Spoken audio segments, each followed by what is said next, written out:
Bom dia, pessoal. Aqui é o Juliano. Eu quero fazer esse vídeo para falar de umas entrevistas de emprego que eu tive ontem.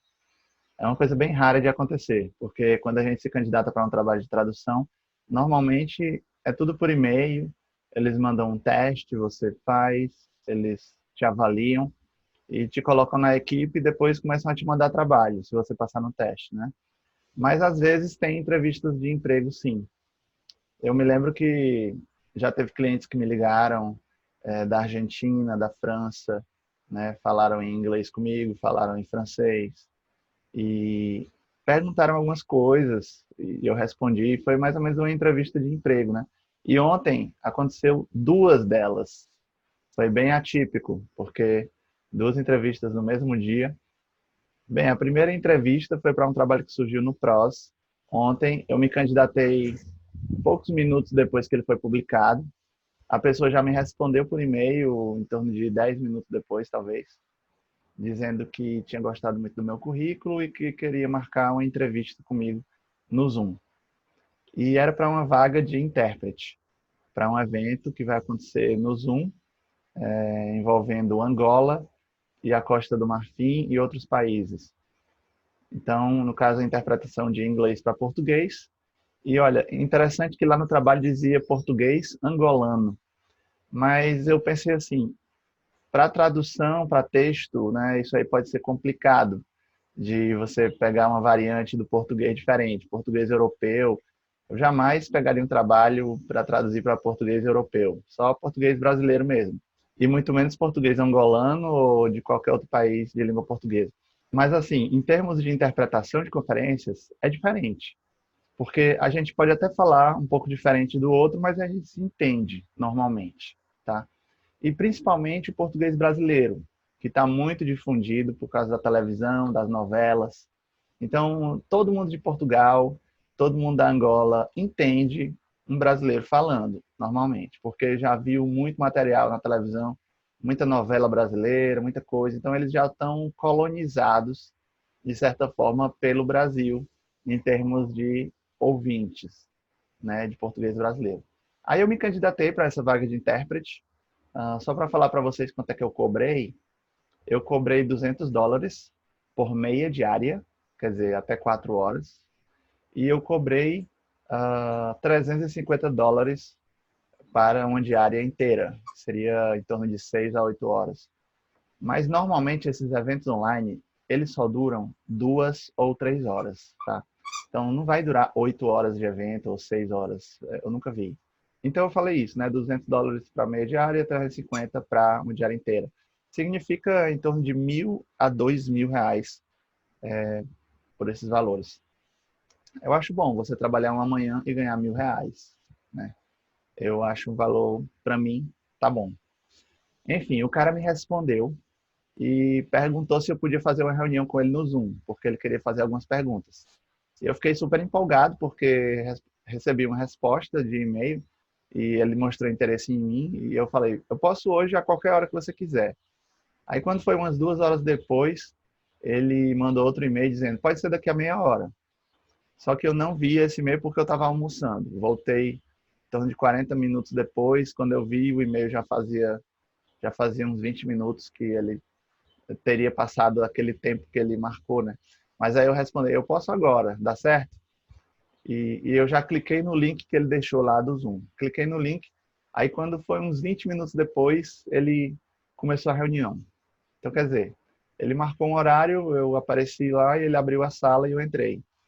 Então, ele era um recrutador da Costa do Marfim, a gente conversou em inglês, e eu vou dizer para vocês o que, que ele queria saber de mim.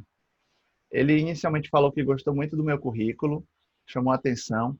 Então, daí a importância de você realmente ter um currículo mostrando as suas capacidades, as suas formações, os seus cursos, né? Porque pode chamar a atenção de um recrutador.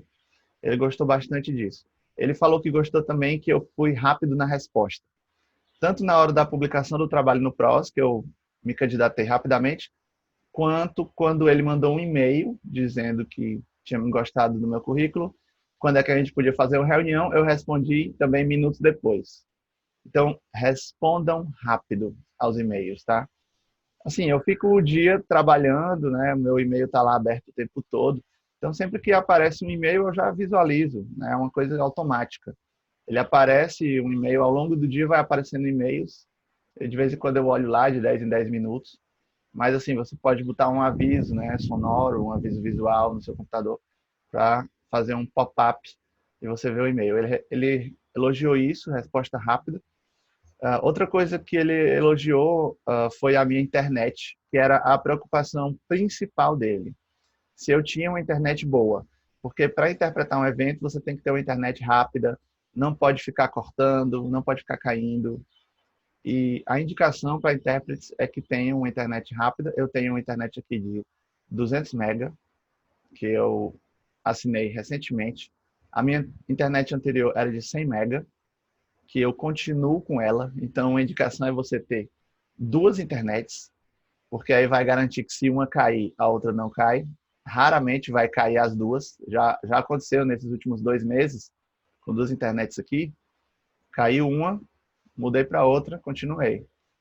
Trabalho de tradução, mas durante um evento de interpretação não aconteceu, mas pode acontecer também, né? Claro, você cair numa internet, você migrar para outra e já continuar o evento, ninguém percebe nada, beleza.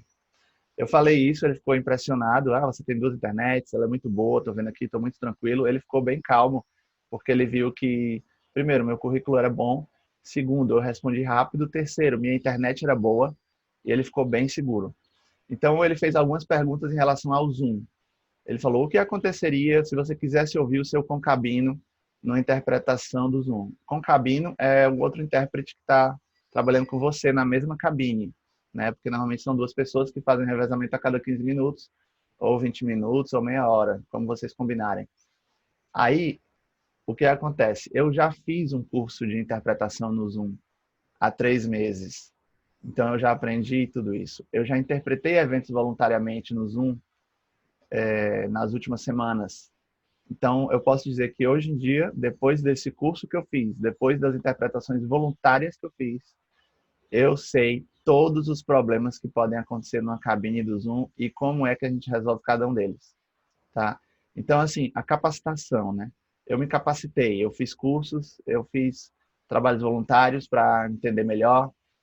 E aí, quando ele me perguntou isso, eu já respondi imediatamente. Eu falei: nesse caso, eu tenho que entrar com um segundo dispositivo na reunião como um participante e usar um segundo fone de ouvido e ficar escutando o meu concabino. Mas, enfim, é um detalhe que é, só os intérpretes que precisam saber realmente disso. Os ouvintes não precisam fazer toda essa gambiarra.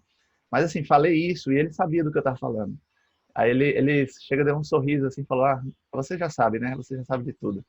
Então tá perfeito, perfeito, tá contratado, não sei o que, tá, tá, tá. Então ele gostou muito. Ele também perguntou se eu tinha um fone de ouvido com entrada USB. Eu tenho, porque a entrada USB tem um cabo, né? Fibra ótica, pode ser, e dá uma qualidade muito boa no som. Eu falei para ele sim. Na hora lá eu estava usando apenas esse fone de ouvido aqui, né? Do celular branco, não era o profissional. Aí eu falei para ele: eu tenho sim, ele está ali, você quer que eu pegue? Aí ele: não, não, não precisa, eu só queria saber mesmo se você tinha. Então ele fez perguntas sobre como resolver problemas no Zoom, fez perguntas sobre equipamento, internet, e eu respondi tudo prontamente. E a conversa foi toda em inglês. E teve uma coisa legal que ele falou, que às vezes tinha evento também de francês. Aí quando ele falou isso, eu já falei: eu também interpreto de francês, viu? Então ele também ficou mais satisfeito ainda. E ele perguntou se eu interpretava de inglês para francês e vice-versa. Porque normalmente a gente interpreta só a língua nativa com uma língua estrangeira, né? Inglês-português, francês-português. Mas eu falei para ele: sim, eu também faço inglês-francês. Que de fato fiz em vários eventos voluntários recentes que eu fiz, já fiz interpretações de inglês-francês. Então essa prática voluntária também serviu. Então fica a dica também: eventos voluntários, traduções voluntárias, também podem te preparar para uma contratação futura, quando ela surgir. Então, ele gostou bastante disso. Ele falou que, sabendo disso, ele poderia me oferecer muito mais eventos, porque eles tinham grande necessidade de intérprete de inglês e francês. Assim, claro que a preferência é que ele seja nativo em alguma dessas duas línguas, mas eu que não sou nativo em nenhuma delas, podendo fazer, por que não, se eu posso, né? Então, assim, quero dizer que essa entrevista foi ótima. terminei a entrevista e ele ficou super satisfeito e eu também. E provavelmente o evento vai ser no final de agosto. Então, pessoal, a mensagem aqui é, quando você for fazer uma entrevista, você tem que estar já preparado para ela. Seja com o seu currículo, com os seus equipamentos, com as suas respostas. Então, sempre continue a sua capacitação ao longo de toda a sua carreira, porque novas tecnologias vão surgir, novos desafios, novos serviços que você pode prestar. Então, é isso. A segunda entrevista que eu participei também foi inédita para mim. Foi no sentido de que não foi uma entrevista com uma pessoa, mas foi uma entrevista de vídeo. Eu recebi um e-mail de outro trabalho que eu tinha me candidatado há alguns dias, e eles gostaram muito do meu perfil também, do meu currículo, e disseram que eu tinha passado para a próxima etapa, que era a entrevista. A entrevista era numa plataforma deles, certo? Você fazia um login, uma senha, e entrava, e lá você tinha 9 perguntas. Ele mostrou um tutorial que eu assisti, um vídeo de 4 minutos, como é que ia funcionar esse sistema. Então, a entrevista eram 9 perguntas que eu teria um tempo para ler cada pergunta, 1 minuto a 2 minutos. Dependendo da pergunta, tinha menos tempo ou mais tempo. E eu tinha que filmar as minhas respostas. Então, eu estava segurando o meu celular, certo? Segurando o meu celular na orientação de paisagem, assim, certo? Aí eu tinha que ficar segurando meu celular, ler a pergunta e responder, falando, no caso. Falando e respondendo. Então, eram 9 perguntas. Aí, quando eu clicasse em começar a entrevista, ele começava. Aí aparecia a primeira pergunta. A primeira pergunta era assim: como você começou a trabalhar com línguas? E aí eu tinha 2 minutos para responder. Aí eu cliquei, responder. Aí eu comecei a falar, né? Era em inglês também. Eu falei, comecei a trabalhar com línguas, porque eu tinha estudado na adolescência e tal. Falei que eu já era formado em computação, mas que depois eu tinha virado tradutor. Aí eu contei um pouco da minha história, né? Falando que eu tinha estudado também outras línguas ao longo da minha carreira de tradutor, que hoje eu já trabalhava com 6 línguas, mas que comecei com inglês e francês. Então eu respondi. Aí depois, segunda pergunta, eu lia novamente, gravava uma resposta. Depois lia, gravava uma resposta. Era dessa forma. E eles já faziam um upload automaticamente no sistema deles com as minhas respostas gravadas, que tinham também a duração entre 1 e 2 minutos, dependendo do caso. Então as perguntas envolveram, né, como você aprendeu as línguas, com quais sketch tools você trabalha, como você faz um trabalho de revisão. Também perguntou qual é a principal característica de um linguista. Eu vou dizer para vocês, eu falei que era empatia, porque você tem que saber que outras pessoas vão ler aquele texto, que elas não têm a noção do outro idioma, então tem que ser uma coisa natural para elas. Então você tem que se colocar no lugar da outra pessoa para poder traduzir e ver de como ela entenderia aquilo da melhor forma. E teve outras perguntas também, como você faz o controle de qualidade, e como eu solucionaria um problema durante um evento ou durante uma tradução. Então, tinha 9 perguntas com temas assim bem variados, né? Desde questão de aprendizado até questão de ferramentas, solução de problemas. Então, achei bem legal. Gravei minhas respostas.